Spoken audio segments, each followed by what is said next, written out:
Good afternoon, this is Nicholas from Gandora Gaming, and today I'm discussing the top 5 archetypes that if they just got a good wave of support, could actually be meta contending archetypes. Now, I wanted to make some caveats. First things first, I wanted archetypes that only got like maybe one wave or two waves of support. Another caveat is that I wanted to include decks that most people probably forgot about. Like, I won't include decks that literally came out like last year, even though like Goaty and Gold Pride definitely do deserve more support. Gold Pride just got their second wave, which is great, but I hope that doesn't end. Goaty needs a third wave of support, but who knows if we'll get it anytime this year. Hopefully they do, because that archetype is actually really solid. But let's actually go over like archetypes that Konami made, gave them like maybe one or two supports, or they make them pretty decent, or they were decent in the past, that just need a new wave to make them meta again. So let's actually go over these. So first things first, I'm only doing top 5 because if I want to make a video in the future, I can do that. And there's so many archetypes that could be put on this list. If I left yours out, tell me in the comments, and I'll probably make a part 2. Anyway, I hope you all enjoy. Let's get started. First deck I want to talk about today has to be one of my favorite archetypes of all time, Infernoid.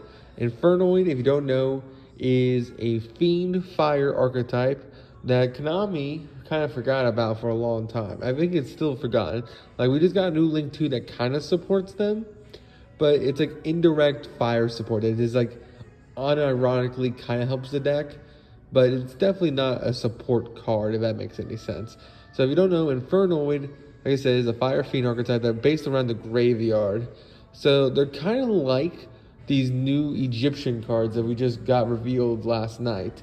So if you don't know, the new Egyptian cards, their whole gimmick is that if you control this spell card, you're going to special summon level 8s from your graveyard onto the field. And it's cool rank 8 fodder. It lives and dies by its continuous spell. It's not a good archetype so far. You can check out that video. I literally posted it last night. Now, this deck, however, Infernoid, doesn't have that issue. The issue is Infernoids, you want them to dump them in grave. There's no really good way to dump them into grave. There used to be cards like Grass Looks Greener and other things like that, but right now there's not really a good way to dump Infernoids in grave.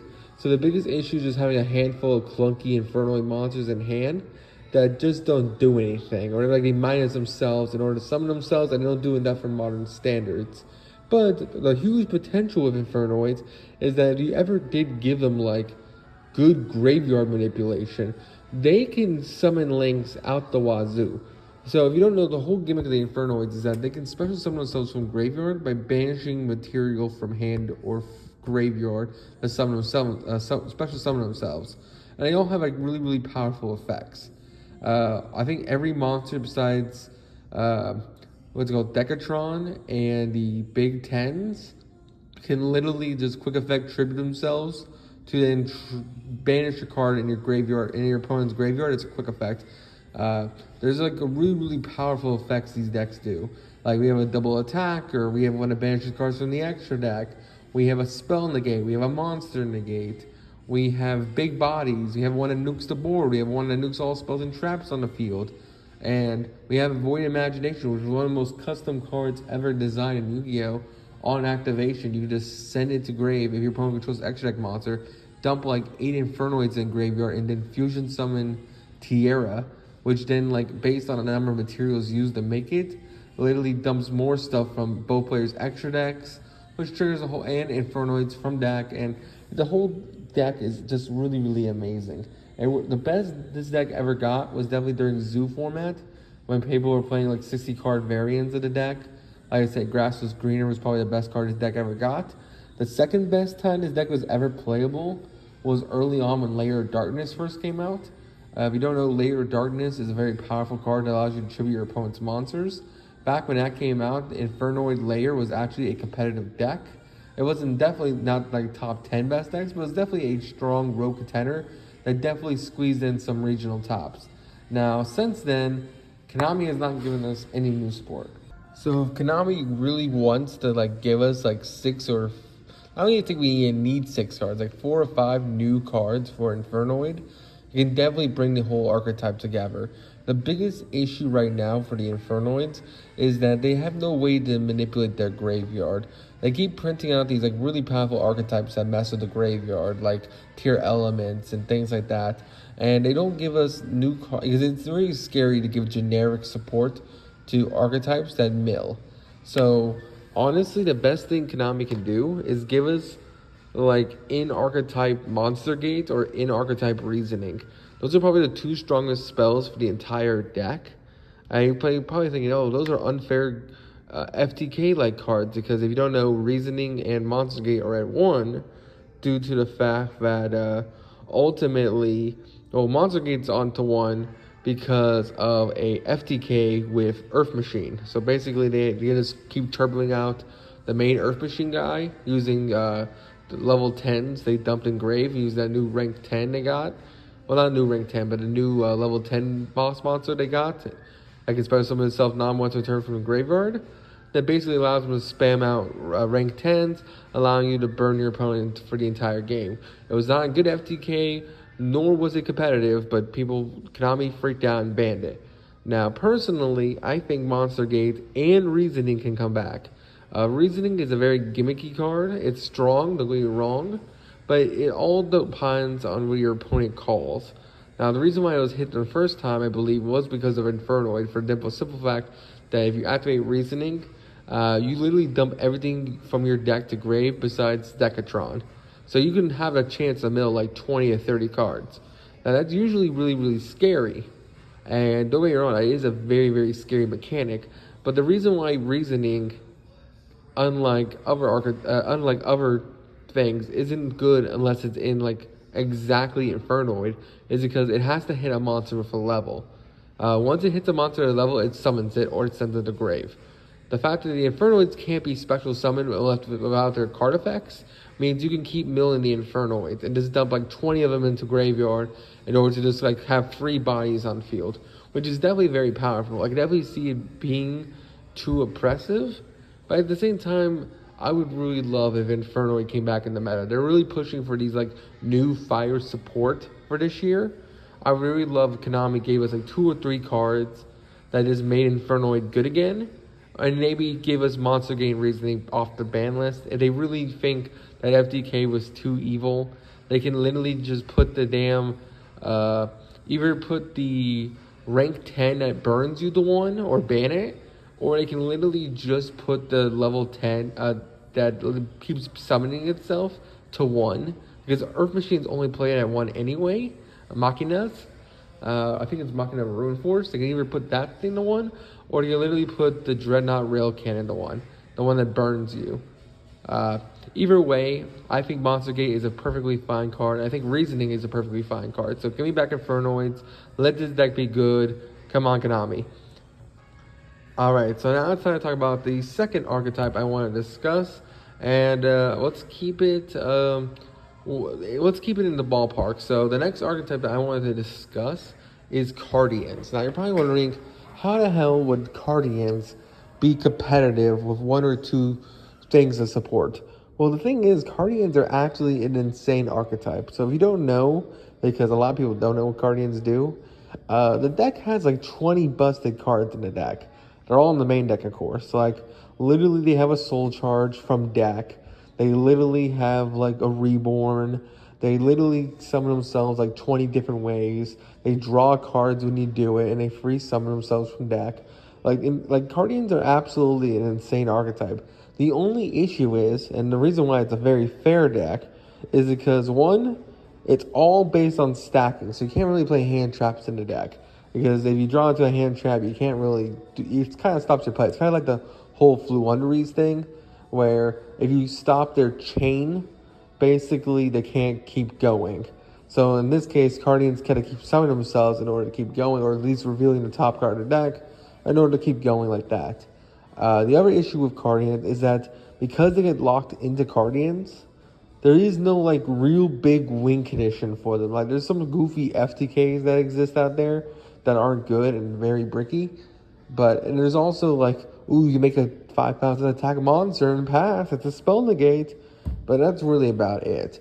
Like Guardians, if they just got like better extra deck monsters, which their extra deck isn't even that bad, but they got like more modern day boss monsters or like modern cards that can support the level 10 or level 12 synchro, I think the deck can actually be really, really powerful. Like all their effects are solid. Like I don't think the main deck needs to be touched. I think we just need a better win condition. And if that is the case, Guardians can actually be a very, very powerful deck. Because once that deck goes, it goes for days. Like besides Droll and Lockbird, Ash, Imperm, these hand traps, like even Gamma to an extent, these hand traps don't really do anything to like even Nibiru. Like yes, you can Nibiru at the very, very end of their turn, but like if you Nibiru them mid combo, they can play through that. Like I've seen Guardians do it. The only issue is they end on nothing. Because even if you didn't Nibiru, they end on nothing. That's the issue with Guardians. They don't have a good win condition. But if Konami printed like 3 or 4 new cards and like a new extra deck condition, like boss monster, or like a way to support the already existing boss monster, this deck can actually do a lot of amazing things. So that's my opinion on Guardians. Alright, time to move on to archetype number 3. Now, archetype number 3 hasn't only, I think, believe to me, only had received 2 waves of support ever, and then it was never touched again. And that deck is Magistas. Now, this is actually a crime shame because if you don't know, Magistas actually does see competitive play for a long time. Now, it wasn't Magistas itself that was getting competitive play. It was Alistair the Invoker, because if you don't know, Magistas is part of the Invoked archetype. Kind of. It's also part of the Endymions and a whole bunch of other like spellcasters in Yu-Gi-Oh! It's all like all their lore is like connected in one. So if you actually look at the Magistas monsters, one of them is Endymion's servant. The other one is like what's it called? An early Alistair and the Invoker, things like that. It's kind of like their origin story all together. Which is there's like a witchcraft card. There's a witchcraft monster in there. There's like really, really cool designs. And the whole gimmick of this deck is that basically right now it's like Towers Turbo in a way, but it's not Towers Turbo. So the whole gimmick of this deck originally was that you put equipped cards from the monsters from the extra deck are equipped cards. So like the Synchro's an equipped card, the Fusion's an equipped card, the Link's an equipped card, etc. And the XYZ is an equipped card. And they all give buffs or like beneficial effects to your monsters. And the idea was that you would make this like a Zora Priest, which was the second wave of support we got, which was actually a win condition for Magistas. So they gave us a win condition and then nothing else. They didn't give us an actual good second wave of support. They gave us one wave of support. They gave us a win condition and one card, a Synchro monster that no one played. And then never gave us any more support again. So if you don't know, the big boss monster of the deck is actually kind of insane. So basically, it's a Synchro 8. On Synchro Summon, it equips a Magistas from your extra deck onto himself. And then it has an effect where basically, for every equip a Magistas type that's in the spell and trap zone, your opponent can't activate the effects of monsters of those types. For example, if you have a spell, trap, that's not true. That's not true. Let me repeat that again. So it's like extra deck monsters. So let's say you have a Link in your spell and trap zone, or your opponent can't activate Link monsters. If you have a Fusion in there, they can't activate Fusions. If you have a Synchro in there, they can't activate Synchros, etc. So the whole idea is that you make this really, really powerful boss monster that kind of locks them out of the extra deck by locking out their effects. The only issue is the deck loses the spell and trap removal. It loses to main deck monsters like Superconductor Tyranno. And it also just loses to the straight up Kaijus. Like the deck just loses to like 20 different things. And on top of all of that, because they only really got one wave of support, their original support, the deck can't really play through a lot of things. So they're kind of like living, like their life support is all like generic spellcaster support, because it is a spellcaster deck. So you can play like Secret Villages, Spellcaster, things like that. But there's not enough, there's only 4 main deck monsters in the entire archetype. Like they're literally, Konami gave us one wave, and then never touched them again. They gave us one boss monster in the form of that Synchro, and then they just kind of forgot about them. I would love if Konami just gave us like a second wave of support, like 4 or 5 new cards. Maybe a new main deck guy, maybe a new extra deck monster, new spell and trap. Just something that can give this deck some like life. Like maybe make the win condition stick better. Like maybe they give us a new equip monster that says while this is equipped to that monster, your opponent can't tribute that monster. So it alleviates the issue from kaijus. Or like maybe as long as this equipped card's in the spell and trap zone, your opponent can't destroy back row. So thus, it basically says, hey, you can't blow up my back row, thus you can't destroy my equips, and I'm good to go. Something like that. I don't know. It's just give them some support to make the deck live. I can actually see it as a very, very cool control archetype that's based around like a towers that equips a whole bunch of monsters from the extra deck onto itself to give it beneficial effects. It's a really, really cool concept, but Konami just hasn't really given it any love. Thus, it kind of hasn't done anything. So, Konami, get on that, give us some new cards. Alright, so now it's time to talk about another Layer of Darkness type strategy. Now, the reason why Layer of Darkness is on here is that Konami's actually have been slowly giving us support cards. Funny enough, we've been getting like 1 or 2 support cards every like 3 or 4 sets. That's like one wave of support. And Konami's done that like 3 or 4 times now, where we've actually gotten like a third, or it's like a second wave of support in the form of all these one-of cards they keep giving us. Now, are the one-of cards great? Not really, but they're still decent enough. But speaking of Layer of Darkness archetypes that benefit, Ogdoadic has to be our next one. Now, Ogdoadic has so much potential, it's not even funny. For example, it is the only good snake archetype, and you can fight me on that. It's the only good reptile archetype. It had the potential to make Snake Rain bannable. Like, really did have the potential for that. If Konami gave us a good second wave, Ogdoadic could have actually been an insane archetype. So if you don't know, Ogdoadic is a Chaos Theme archetype. That's whole gimmick is that it revolves around light and dark monsters, and they're tributing snakes on the field, attributing monsters on the field in order to special themselves from graveyard. Now, the biggest issue with them for the longest time was it kind of minded themselves. One, you had to get the Ogdoadics engraved, which isn't a big deal because you have Snake Rain. But also, once they're engraved, you have to tribute monsters on the field in order to like summon them and get their beneficial effects. The other biggest issue with Ogdoadics is that they didn't really have a win condition. They didn't have a big boss monster to win the duel. Like, they had a cool main deck guy that like nuked the board, but he required, I believe, like 3 tributes to summon him. So he was not really that practical to be summoned. So Konami just need to give us a new wave of support to give us like maybe an extra deck monster or like some new main deck dudes that can actually make the deck way more synergistic or way more like consistency. Because another issue with the deck is that we have a whole bunch of like level 5 and level 8 monsters that are just dead in hand. Like, they don't do anything. So if you open a hand of like 2 level 8s to level 5 and maybe a spell or trap or a hand trap, you kind of just brick. Like, this deck kind of does brick because there's so many big guys. It has like the Infernoid issue where you don't want to see the big ones in hand. You kind of just want to see like spells and traps to dump your snakes or Infernoids into the graveyard and then summon themselves out. And it's another reason why they were really good with Layer of Darkness, because you can tribute your opponent's monsters in order to summon them. Now, here's the other biggest issue with the deck: the Bystials. So not only did Konami never really give us a second wave, like they gave us like 1 spell card for a second wave of support, which is a one-of at best, but they also never gave us any more support, and they made a whole archetype that literally shits on our deck. Like, Ogdoadic can't play while Bystials are playable, because the Bystials eat the whole archetype alive.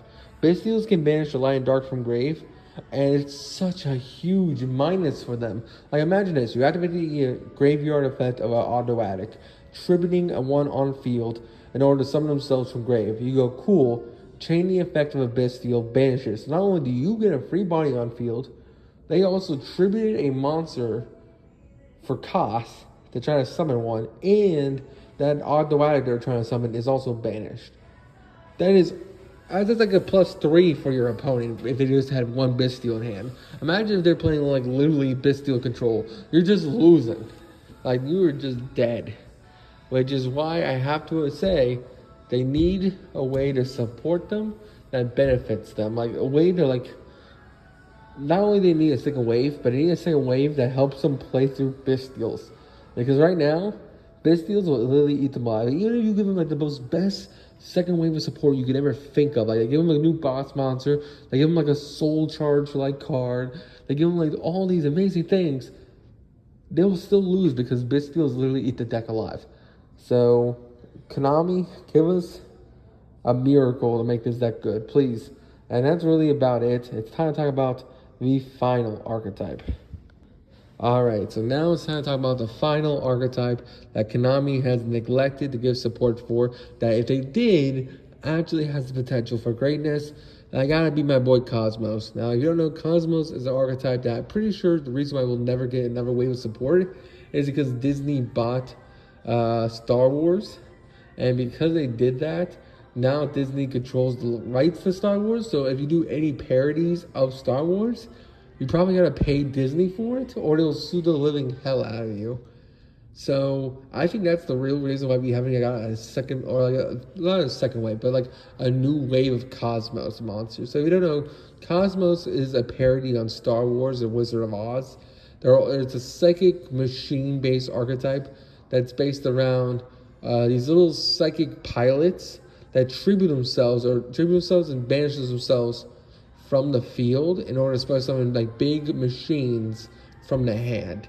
And like all their machines can't be targeted or destroyed by card effects. Like or they can't be targeted by card effects, but I think they can still be destroyed. So like you summon out like Dark Destroyer and like all like Witch and all these like Forerunner, like all these really powerful big monsters that kind of all float. It's a very floaty deck because when their boss monsters die, they float into smaller ships, and those smaller ships float into pilots, and then those pilots float into more pilots. It's a very floaty deck. It's a very powerful deck where you play Emergency Teleport. The Cosmo Town is an amazing field spell. Honestly, there's a lot of like really, really powerful things with this deck. They even have a mulligan mechanic with the Cosmo Town. So even if you brick, you can technically unbrick yourself with Cosmo Town because you just mulligan them back. But that still doesn't same the issue of age. The biggest issue with Cosmos is just they're just too old. Like the mechanic is just, it's solid. Like it's still skill drain beats. Like you can still play like really powerful floodgates, but the consistency still isn't there. Like you can draw like a handful of pilots and not do anything, or you can draw a hand throw of machines or like the ships and just completely brick, and then you're just screwed. And the other thing, the issue with Cosmos is that it's kind of like a control deck. And it used to be like a really powerful OTK deck, but because of how fast Yu-Gi-Oh has become, the deck's kind of had to become more of a control strategy, where it sits behind like a skill drain or very powerful floodgates in order to actually play the game. Because if your opponent, one, Cosmos can't play through the boards that modern Yu-Gi-Oh decks can make, unless they open like modern day board breakers. And the other thing with Cosmos is that they can't really set up a board. Like literally, it's like maybe a pilot, some background, and a pass.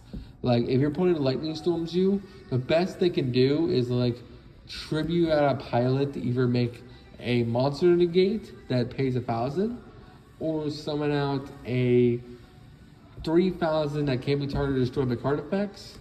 It can't be targeted. I think they can be destroyed though. That can't be destroyed by card effects. That like pops on summon, and then floats if it dies. That's the best that deck can do. And I'll be honest with you, that is just not enough for modern Yu-Gi-Oh. Now, if Konami gave us some new modern support using maybe the archetypes or like lore from the new Star Wars movies, even though how bad they are, we could actually maybe have a chance to actually make Cosmos playable again.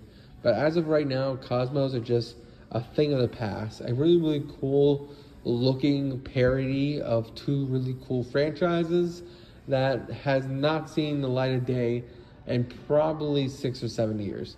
I don't want to say that. It hasn't been really like 6 or 7 years, Probably. Like Cosmos was probably like playable like 2015. It's already 2023 going into 2024. Yeah, man, it's been like 7 years since Cosmo's been good. Give us some new wave of support, man. Or like maybe it's been 6 years, who knows? Either way, give Cosmos some love. That's all I have for you all today. Don't do anything stupid. I'll see you all in the next one, and you all take care. Bye bye.